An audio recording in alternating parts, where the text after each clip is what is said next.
Kasako Media, tunaangazia maisha, tunaandika kesho.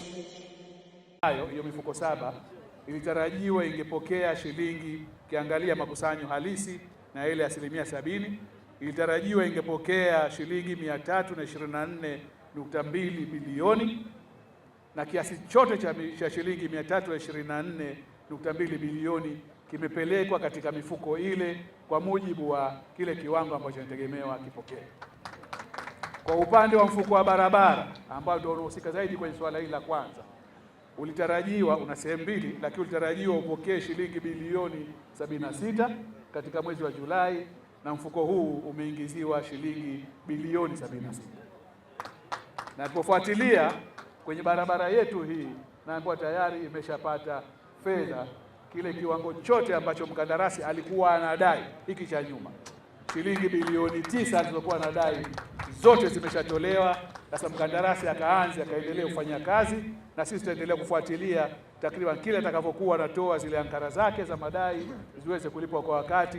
Barabara hii sasa hivi isisite, iendelee kujengwa, ikamilike.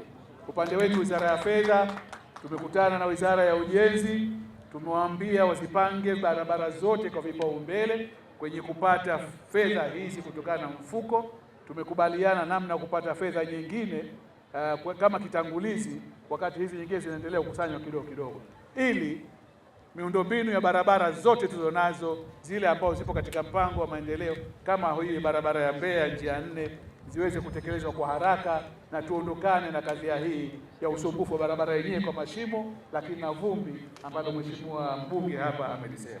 Leo tumepita na wewe kwenye hii barabara, umeona, na tumeshaongea kwenye ofisi za chama, tumeongea kwenye ofisi ya mkoa, na mkuu wa mkoa tulikuwa naye, wote tumeongea. Jambo la kwanza, kipaumbele cha wanambeya ni barabara ya njia 4.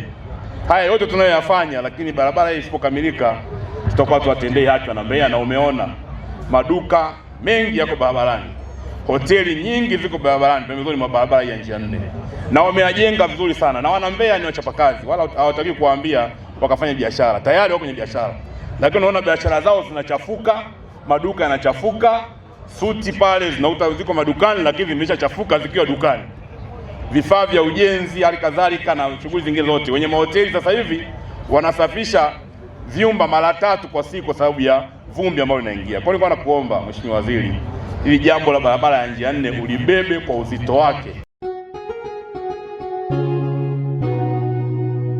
Kasako Media, tunaangazia maisha, tunaandika kesho.